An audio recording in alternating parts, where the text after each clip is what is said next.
made no comment.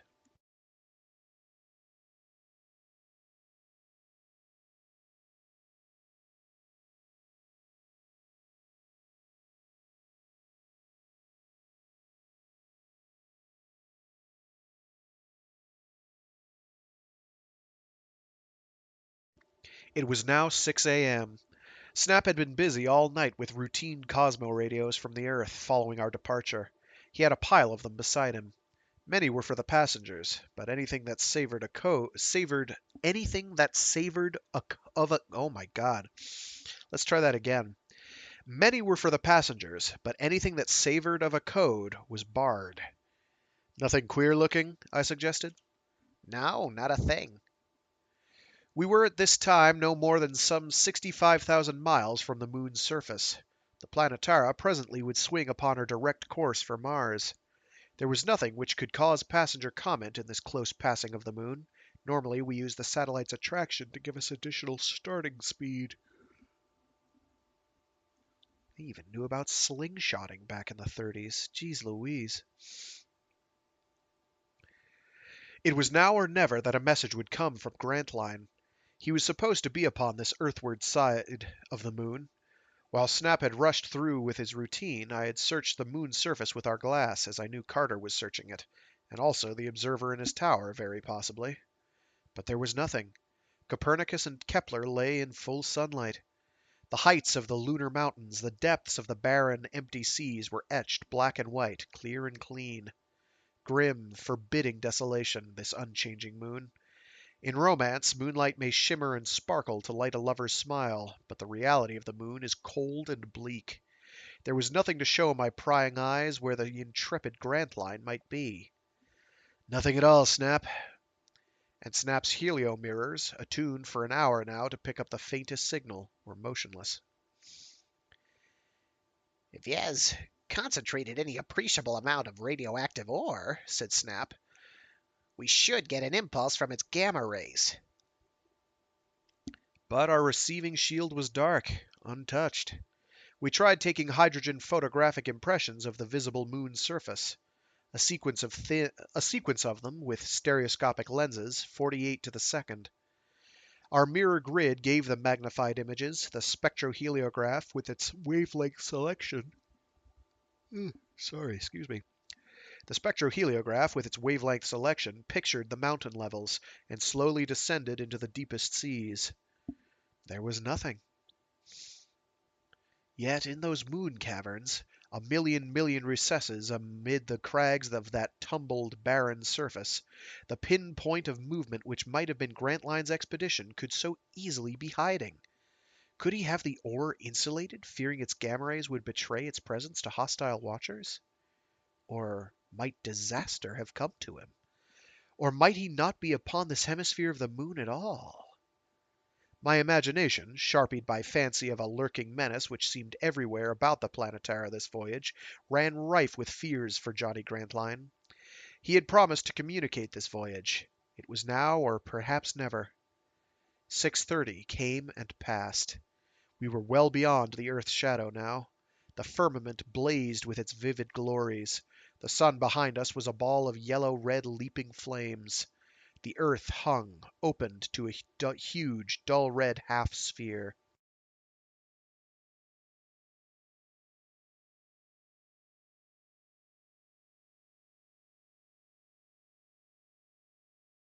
We were within some 40,000 miles of the moon. Giant white ball, all of its disk visible to the naked eye. It poised over the bow, and presently, as the Planetara swung upon her course for Mars, it shifted sideways. The light of it glared white and dazzling in our tiny side windows. Snap, with his habitual red celluloid eye shade shoved high on his forehead, worked over our instruments. Greg! The receiving shield was glowing a trifle. Gamma rays were bombarding it. It glowed, gleamed phosphorescent, and the audible recorder began sounding in its tiny, tinkling murmurs. Gamma rays! Snap sprang to the dials. The direction and strength were soon obvious. A richly radioactive ore body of considerable size was concentrated upon this hemisphere of the moon. It was unmistakable. He's got it, Greg. He's The tiny helio mirrors began quivering. Snap exclaimed triumphantly, "Here he comes! By God, the message at last! Bar off that light!" I flung on the absorbers. The moonlight bathing the little moon. The moonlight bathing the little room went into them, and darkness sprang around us. Snap fumbled at his instrument board. Actinic light showed dimly in the quivering thumbnail mirrors. Two of them. They hung poised on their cobweb wires, infinitely sensitive to the infrared light rays Grantline was sending from the moon. The mirrors in a moment began swinging. On the scale across the room, the actinic beams from them were magnified into sweeps of light. The message. Snap spelled it out, decoded it. Success! Stop for ore on your return voyage. We'll give you our location later. Success beyond wildest hopes.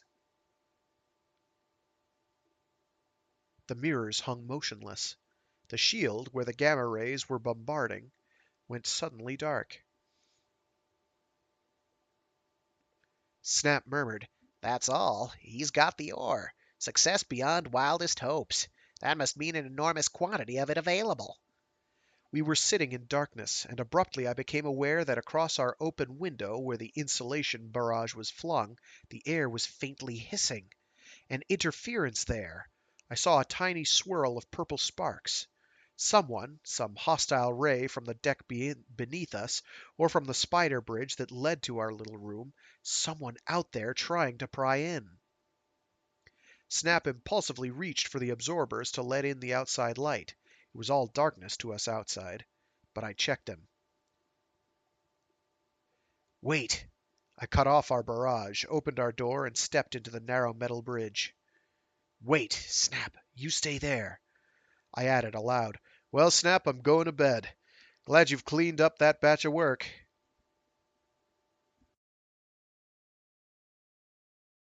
I banged the door upon him. The lacework of metal bridges and ladders seemed empty. I gazed up to the dome, and forward and aft. 20 feet beneath me was the metal roof of the cabin's superstructure. Below it, both sides of the decks showed, all patched with moonlight. No one visible down there. No one visible down there. I descended a ladder. The deck was empty. But in the silence, something was moving. Footsteps moving away from me down the deck. I followed, and suddenly I was running, chasing something I could hear, but could not see. It turned into the smoking room. I burst in, and a real sound smothered the phantom. Johnson, the purser, was sitting here alone in the dimness. He was smoking. I noticed that his cigar held a long, frail ash. It could not have been him I was chasing. He was sitting there quite calmly.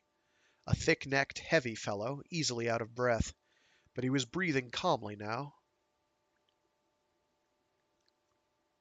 He sat up with amazement at my wild-eyed appearance, and the ash jarred from his cigar. "Gregg, what the devil?" I tried to grin. "I'm on my way to bed. Worked all night helping Snap with those damn Earth messages."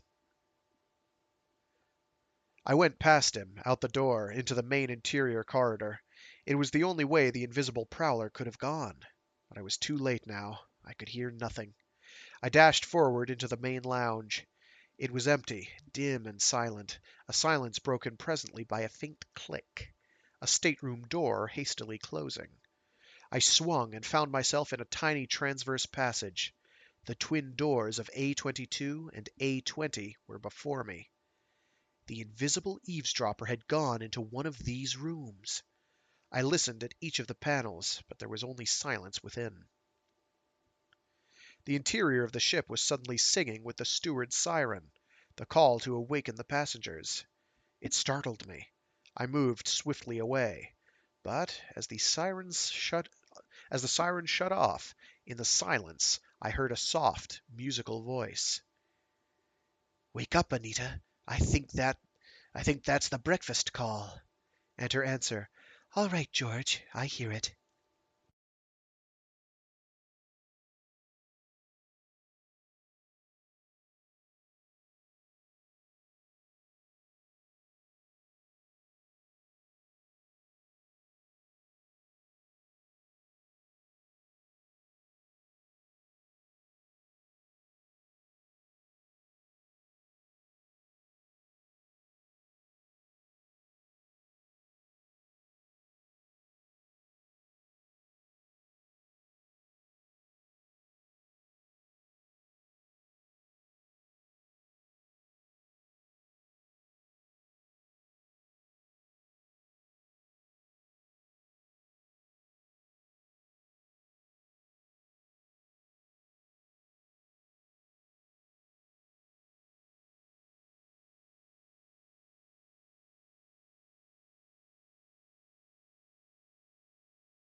Sorry about that.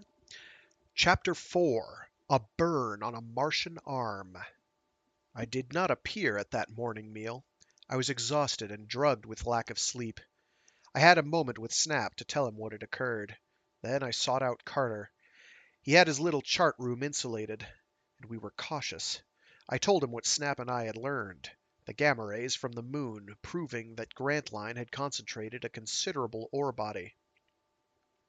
I also told him the message from Grantline.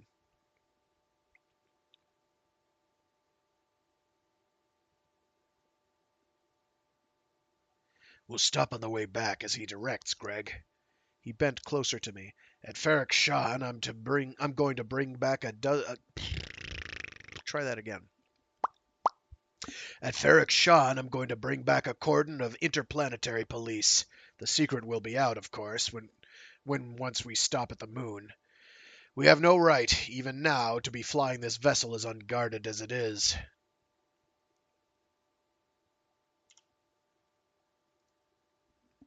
He was very solemn, and he was grim when I told him of the invisible eavesdropper.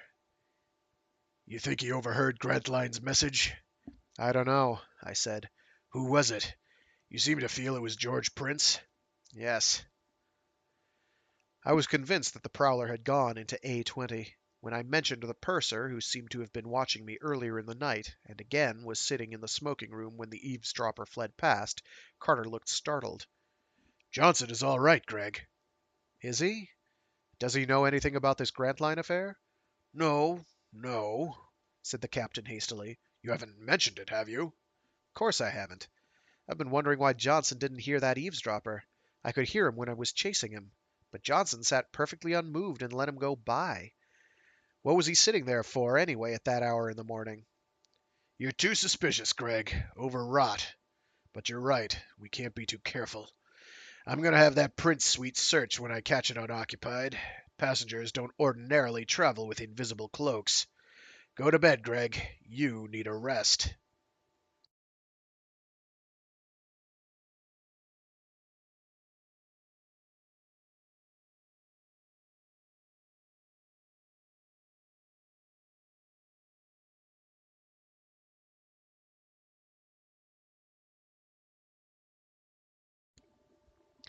I went to my cabin. It was located aft on the stern deck space near the stern watchtower. A small metal room with a desk, a chair, and a bunk.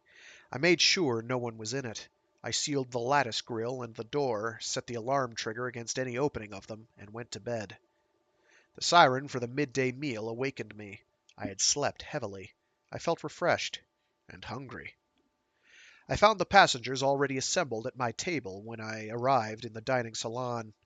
It was a low vaulted metal room of blue and yellow tube lights. At the sides, its oval windows showed the deck, with its ports of the dome side, through which a vista of the starry firmament was visible. We were well on our course to Mars. The moon had dwindled to a pinpoint of light beside the crescent Earth, and behind them our sun blazed, virtually the largest orb in the heavens. It was some 68 million miles from the Earth to Mars, this voyage. A flight, under ordinary circumstances, of some 10 days. There were 5 tables in the dining salon, each with 8 seats. Snap and I had one of the tables. We sat at the ends, with 3 passengers on each of the sides. Snap was in his seat when I arrived. He eyed me down the length of the table. Good morning, Greg. We missed you at breakfast. Not pressure sick, I hope. There were 3 passengers already seated at our table, all men. Snap, in a gay mood, introduced me. This is our third officer, Greg Haljan. Big, handsome fellow, isn't he? And as pleasant as he is good-looking. Greg, this is Sero Abhan. I met the keen, dark-eyed, somber gaze of a Venus man of middle age, a small, slim, graceful man with sleek black hair. His pointed face, accentuated by the pointed beard, was pallid. He wore a white and purple robe. Upon his breast was a huge platinum ornament. Upon his breast was a huge platinum ornament, a device like a star and cross entwined. "I am happy to meet you, sir." His voice was soft and sleek. "Abhan," I repeated. I should have heard of you, no doubt, but a smile plucked at his thin, gray lips. That is the error of mine, not yours. My mission is that all the universe shall hear of me. He's preaching the religion of the Venus mystics, Snap explained. And this enlightened gentleman, said Obhan ironically, has just termed it fetishism. The ignorance. Oh, I say, protested the man at Obhan's side. I mean, you seem to think I intended something opprobrious. As a matter of fact. We've an argument, Greg, laughed Snap. This is Sir Arthur Coniston, an English gentleman, lecturer and sky-trotter. That is, he will be a sky-trotter, he tells us. He plans a number of voyages. The tall Englishman in his white linen suit bowed acknowledgment. My compliments, Mr. Haljan. I hope you have no strong religious convictions, else we will make your table here very miserable. The third passenger had evidently kept out of the argument. Snap introduced him as Rance Rankin, an American, a quiet blond fellow of 35 or 40. I ordered my breakfast and let the argument go on. Won't make me miserable, said Snap. I love an argument. You said, Sir Arthur? I mean to say, I think I said too much. Mr. Rankin, you are more diplomatic. Rankin laughed. I am a magician, he said to me. A theatrical entertainer. I deal in tricks. How to fool an audience. His keen, amused gaze was on Obhan. This gentleman from Venus and I have too much in common to argue. A nasty one, the Englishman exclaimed. By Jove! Really, Mr. Rankin, you're a bit too cruel. I could see we were doomed to have turbulent meals this voyage. I like to eat in quiet. Arguing passengers always annoy me. There were still 3 seats vacant at our table. I wondered who would occupy them. I soon learned the answer, for one seat at least. Rankin said calmly, "Where is the little Venus girl this meal?" His glance went to the empty seat at my right hand. The Venza, wasn't that her name? She and I are destined for the same theater in Ferrok-Shahn. So, Venza was to sit beside me. It was good news. 10 days of a religious argument 3 times a day would be intolerable, but the cheerful Venza would help. She never eats the midday meal, said Snap. She's on the deck having orange juice. I guess it's the old gag about diet, eh?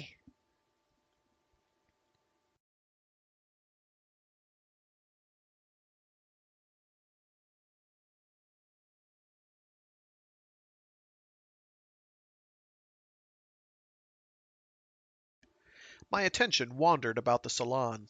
Most of the seats were occupied. At the captain's table I saw the objects of my search.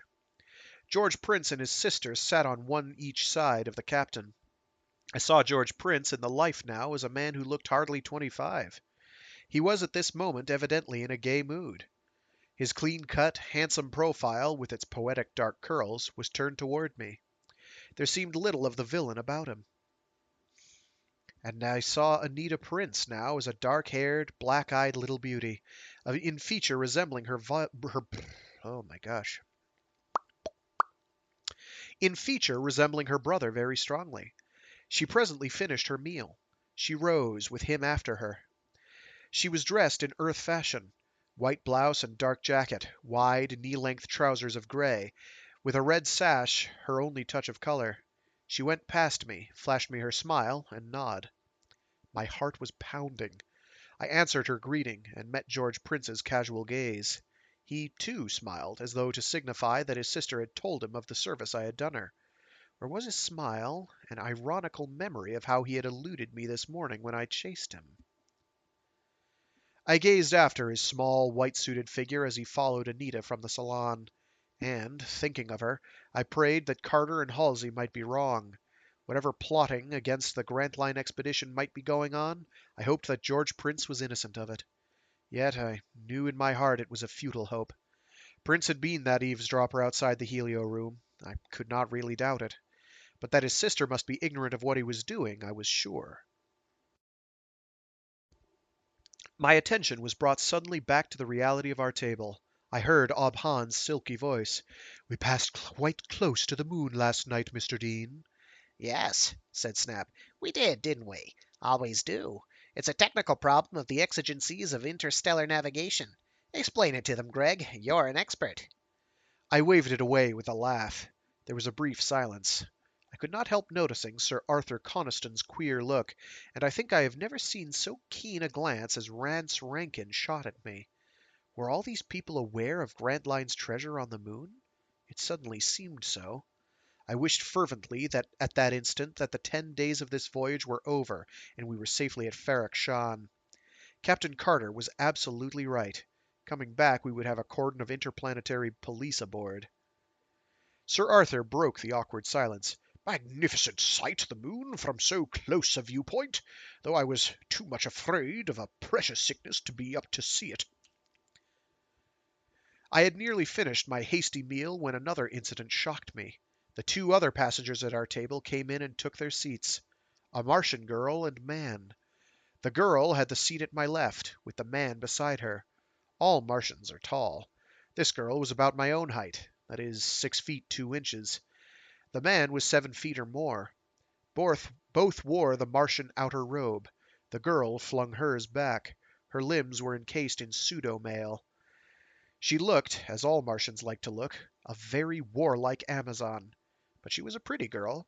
She smiled at me with a keen-eyed, direct gaze.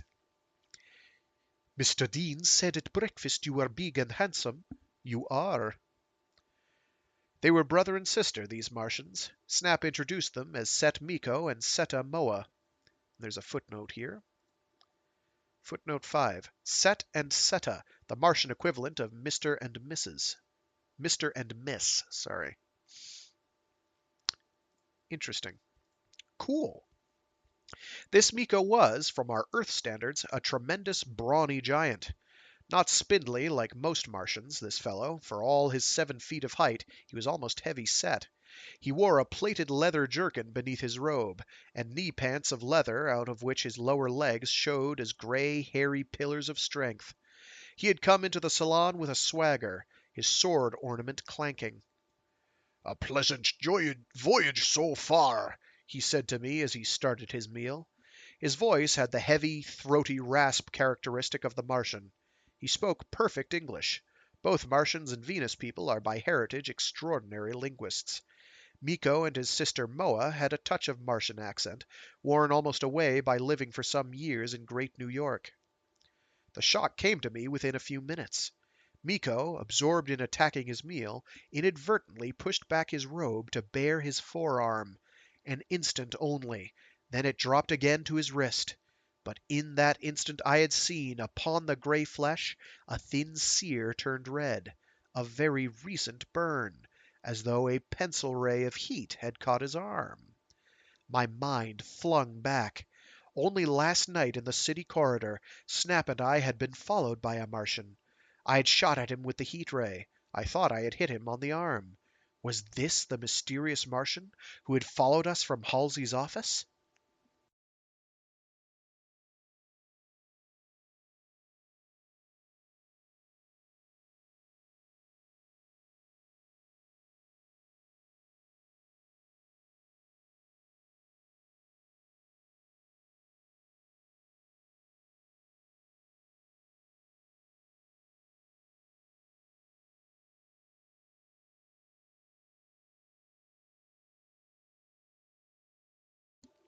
Chapter 5. Venza, the Venus Girl. It was shortly after the midday meal when I encountered Venza sitting on the starlit deck. I had been in the bow observatory, taken my routine castings of our position, and worked them out. I was, I think, of the Planetara's officers the most expert handler of the mathematical mechanical calculators. The locating of our position and charting the trajectory of our course was, under ordinary circumstances, about all I had to do, and it took only a few minutes each 12 hours. I had a moment with Carter in the isolation of his chart room.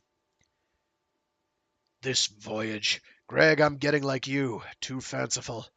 We've a normal group of passengers, apparently, but I don't like the look of any of them. That Ob Hahn at your table."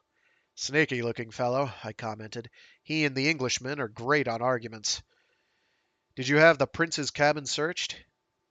Did you have Prince's cabin search? I added the like a goofball. My breath hung on his answer. Yes, nothing unusual among his things. We searched both his room and his sister's. I did not follow that up. Instead, I told him about the burn on Miko's thick gray arm. He stared. I wish to the Almighty we were at Ferrok Shan. Greg, tonight when the passengers are asleep, come here to me.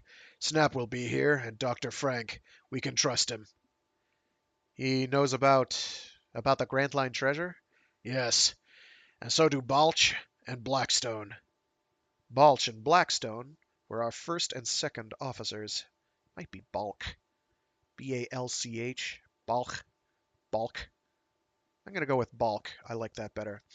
We'll all meet here, Greg. Say about the 0 hour. We must take some precautions. He suddenly felt he should say no more now. He dismissed me. I found Venza seated alone in a secluded corner of the starlit deck. A porthole, with the black heavens and blazing stars, was before her. There was an empty seat nearby. Holalo, Greg. There is a footnote here. A Venus form of jocular, intimate greeting. Cute. Holalo, Greg. Sit here with me. I have been wondering when you would come after me. I sat down beside her. What are you doing? Going to Mars, Venza? I'm glad to see you. Many thanks, but I am glad to see you, Greg. So handsome a man. Do you know, from Venus to the Earth, and I have no doubt on all of Mars, no man will please me more. Glib tongue, I laughed. Born to flatter the male, every girl of your world. And I added seriously, you don't answer my question? What takes you to Mars? Contract. By the stars, what else? Of course, a chance to make a voyage with you. Don't be silly, Venza. I enjoyed her. I gazed at her slim, small figure gracefully reclining in the deck chair, her long gray robe parted, by design, I have no doubt, to display her shapely, satin-sheathed legs. Her black hair was coiled in a heavy knot at the back of her neck. Her carmined lips were parted with a mocking, alluring smile. The exotic perfume of her enveloped me. She glanced at me sideways from beneath her sweeping black lashes. Be serious, I added. I am serious. Sober. Intoxicated by you, but sober. I said, what sort of a contract?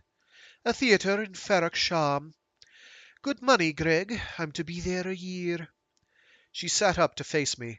There's a fellow here on the Planetara, Prince Rance Rankin, he calls himself. At our table, a big, good-looking blond American. He says he is a magician. Ever hear of him? That's what he told me. No, I never heard of him. Nor did I. And I thought I had heard of everyone of any importance. He is listed for the same theatre where I am going. Nice sort of fellow. She paused and added suddenly, if he's a professional entertainer, I'm a motor oiler.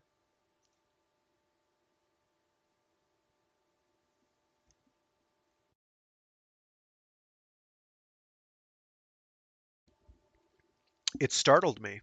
Why do you say that? Instinctively, my gaze swept the deck. An Earthwoman and child and a small Venus man were in sight, but not within earshot. Why do you look so furtive? She retorted. Greg, there's something strange about this voyage. I'm no fool, nor you, and you know it as well as I do. Rance Rankin, I prompted. She leaned closer toward me. He could fool you, but not me. I've known too many real magicians. She grinned. I challenged him to trick me. You should have seen him trying to evade. Do you know Abhan? I interrupted. She shook her head. Never heard of him, but he told me plenty at breakfast. By Satan, what a flow of words that devil driver can muster. He and the Englishman don't mesh very well, do they? Nice. Are the Venusians Satanists? Awesome. I don't know how I feel about this. Other than elation. I feel elated.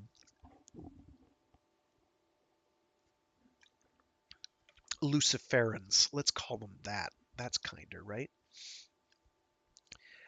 She stared at me. I had not answered her grin. My mind was too busy with queer fancies. Halsey's words. Things are not always what they seem. Were these passengers masqueraders, put here by George Prince? And then I thought of Miko the Martian and the burn upon his arm. Come back, Gregg. Don't go wandering off like that. She dropped her voice to a whisper. I'll be serious. I want to know what in the hell is going on aboard this ship. I'm a woman and I'm curious.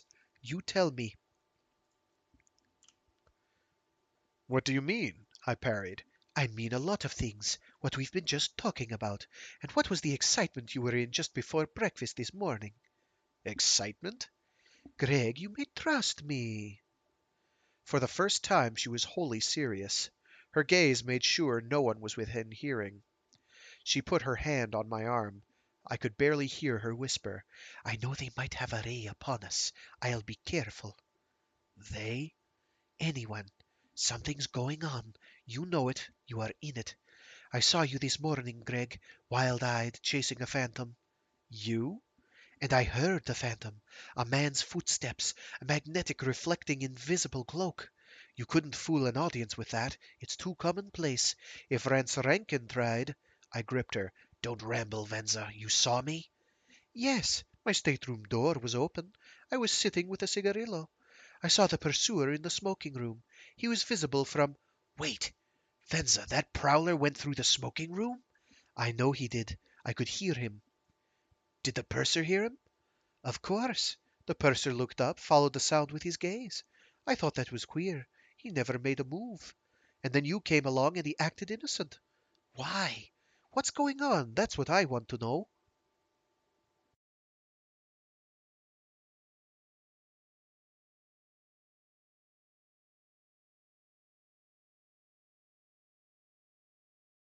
I held my breath. Venza, where did the prowler run to? Can you... She whispered calmly. Into A20. I saw the door open and close. I even think I could see the blurred outline of him. Those magnetic cloaks. She added, why should George Prince be sneaking around with you after him? And the purser acting innocent?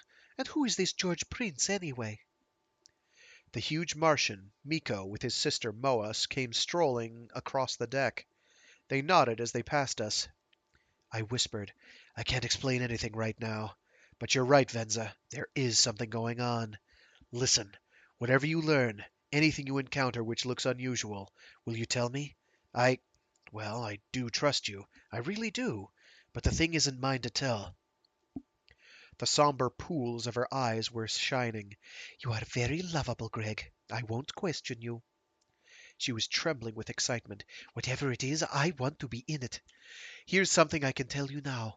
We have two high-class gold leaf gamblers aboard. Did you know that?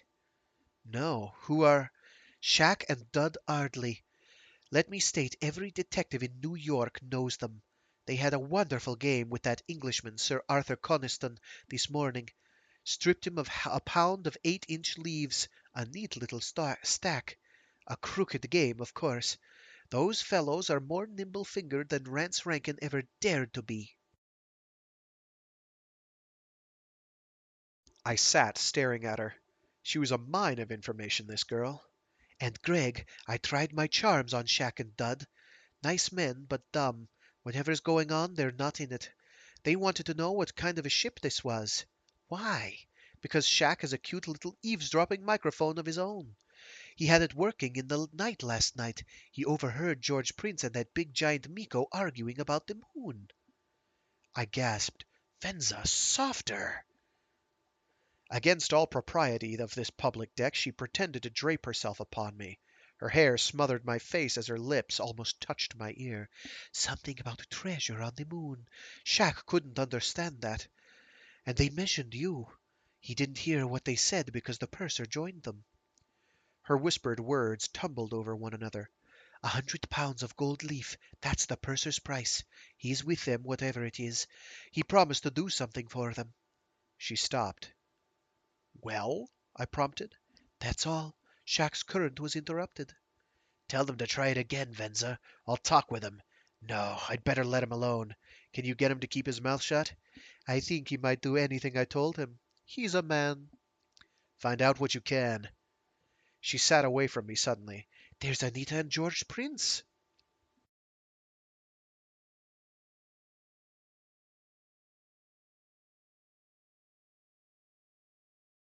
They came to the corner of the deck, but turned back. Venza caught my look and understood it. So you love Anita Prince as much as that, Greg? Venza was smiling. I wish you, I wish some handsome man would, as you, would gaze at me after, would, uh, I wish some man handsome as you would gaze after me like that. She turned solemn. You may be interested to know that she loves you. I could see it. I knew it when I mentioned you to her this morning. Me? Why, we've hardly spoken. Is it necessary? I never heard that it was. I could not see Venza's face. She stood up suddenly, and when I rose beside her, she whispered, We should not be seen talking so long. I'll find out what I can. I stared after her slight robed figure as she turned into the lounge archway and vanished.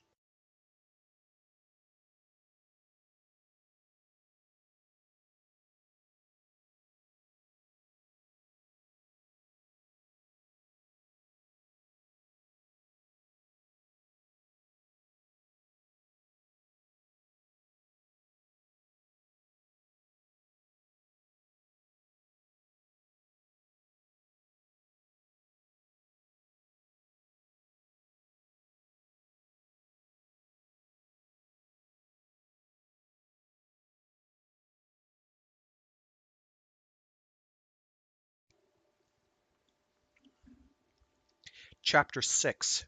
A Traitor and a Passing Asteroid.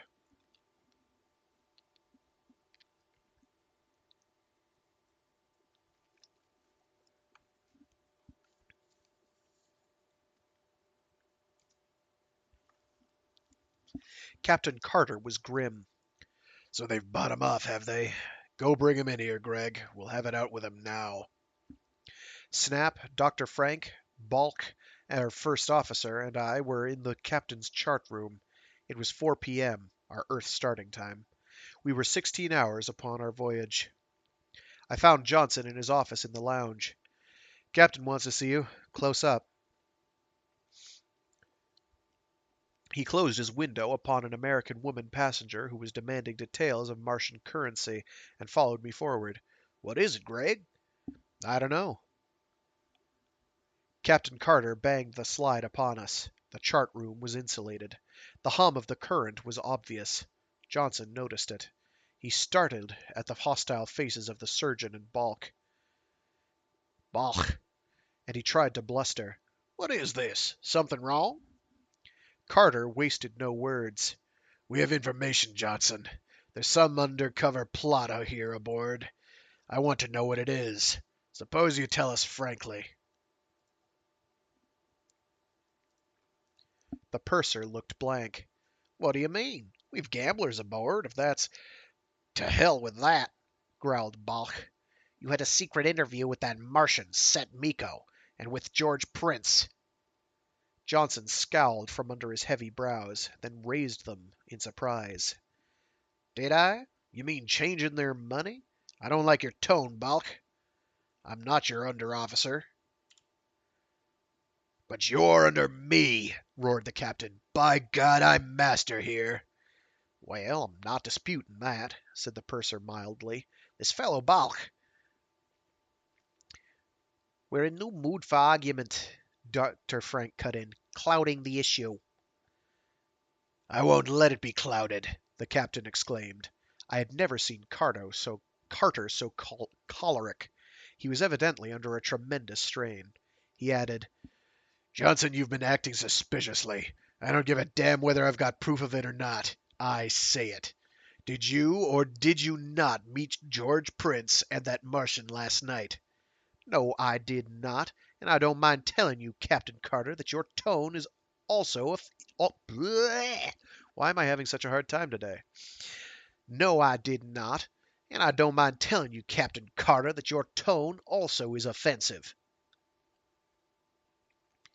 Is it? Carter suddenly seized him. They were both big men. Johnson's heavy face went purplish red. Take your hands. They were struggling. Carter's hands were fumbling at the purser's pockets. I leaped, flung an arm around Johnson's neck, pinning him. Easy there. We've got you, Johnson. Snap tried to help me. Go on, bang him on the head, Greg. Now's your chance. We searched him. A heat ray cylinder, that was legitimate. But we found a small battery and eavesdropping microphone similar to the one Venza had mentioned that Shack the Gambler was carrying. What are you doing with that? The captain demanded. None of your business. Is it criminal? Carter, I'll have the line officials dismiss you for this. Take your hands off me, all of you. Look at this, exclaimed Dr. Frank. From Johnson's breast pocket, the surgeon drew a folded document. It was the scale drawing of the Planetara's interior corridors, the lower control rooms and mechanisms. It was always kept in Johnson's safe. And with it, another document, the ship's clearance papers, the secret code passwords for this voyage, to be used if we should be challenged by any interplanetary police ship. Snap gasped. My God, that was in my helio room strongbox. I'm the only one on this vessel except the captain who's entitled to know those passwords. Out of the silence, Balk demanded. Well, what about it, Johnson? The purser was still defiant. I won't answer your questions, Balk. At the proper time, I'll explain. Greg Haljan, you're choking me. I eased up, but I shook him. You better talk. He was exasperatingly silent. Enough! Exploded Carter. He can explain when we get to port. Meanwhile, I'll put him where he'll do no more damage. Greg, lock him in the cage. We ignored his violent protestations. The cage, in the old days of sea vessels on Earth, they called it the brig, was the ship's jail. A steel-lined, windowless room located under the deck in the peak of the bow. I dragged the struggling Johnson there, with the amazed watcher looking down from the observatory window at our lunging, starlit forms. Shut up, Johnson, if you know what's good for you. He was making a fearful commotion. Behind us, where the deck narrowed at the superstructure, half a dozen passengers were gazing in surprise. I'll have you thrown out of the service, Greg Haljan. I shut him up, finally, and flung him down the ladder into the cage and sealed the deck trap door upon him. I was headed back for the chart room when from the observatory came the lookout's voice. An asteroid, Haljan. Officer Blackstone wants you. I hurried to the turret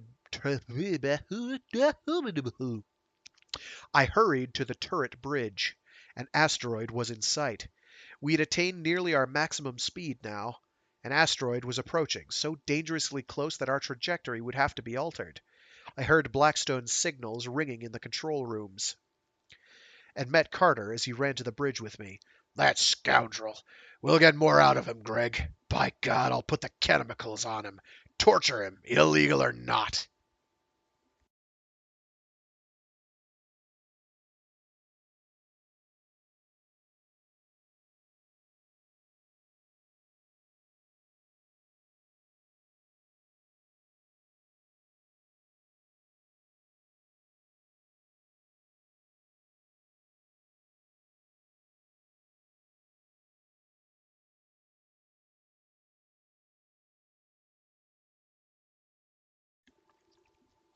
We had no time for further discussion. The asteroid was rapidly approaching. Already under the glass it was a magnificent sight. I had never seen this tiny world before. Asteroids are not numerous between the Earth and Mars, or in toward Venus. I never expected to see this one again. How little of the future can we humans fathom for all our science? If I could only have looked into the future, even for a few short hours, how different then would have been the outcome of this tragic voyage. The asteroid came rushing at us.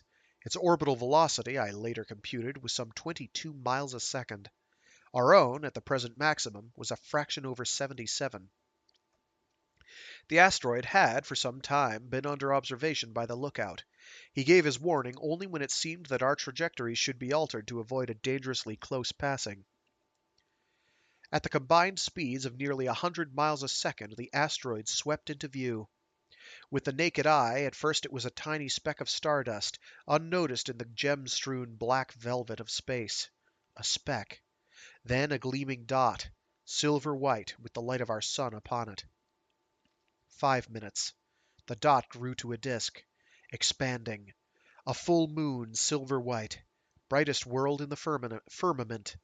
The light from it bathed the Planetara, illumined the deck, painting everything with silver. I stood with Carter and Blackstone on the turret bridge. It was obvious that unless we altered our course, the asteroid would pass too close for safety. Already we were feeling its attraction. From the control rooms came the report that our trajectory was disturbed by this new mass so near. Better make your calculations now, Greg, Blackstone suggested. I cast up the rough elements from the observational instruments in the turret. It took me some 10 or 15 minutes. When I had us upon our new course, with the attractive and repulsive plates in the Planetara's hull set in their altered combinations, I went out to the bridge again. The asteroid hung over our bow quarter, no more than 20 or 30,000 miles away. A giant ball now, filling all that quadrant of the heavens.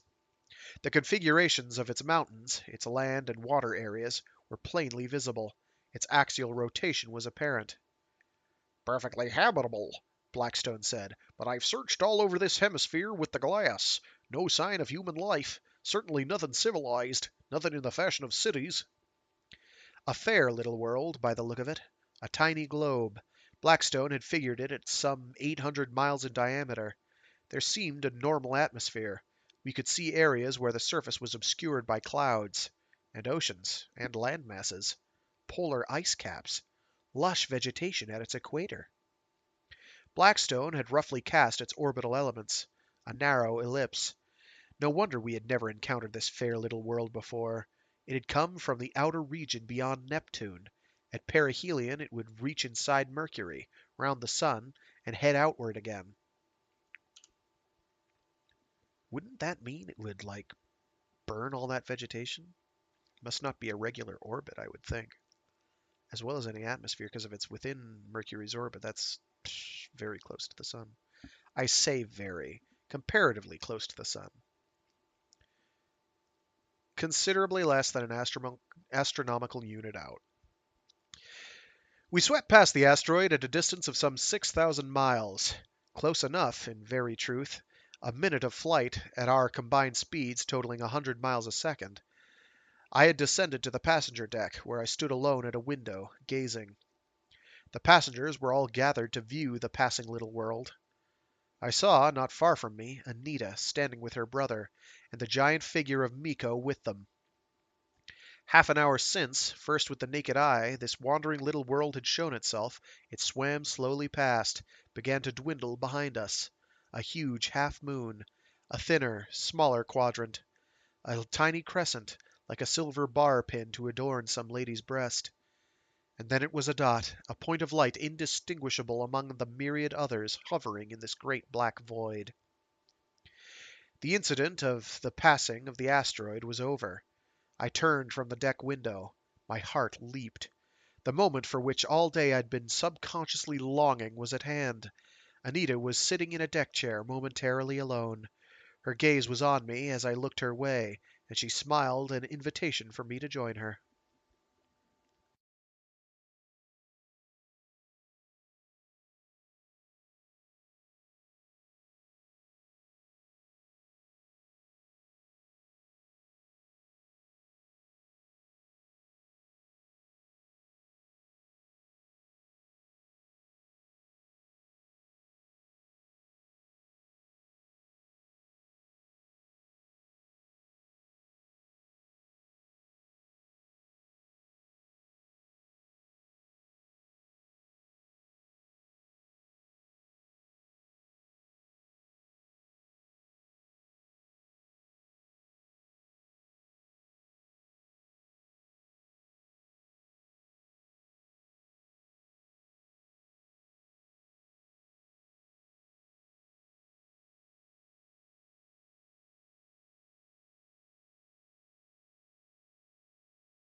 All right, so that brings us to about the halfway point. So what I'm going to do is I will call the stream for today, and we will I guess do this in 8 segments. That's doable.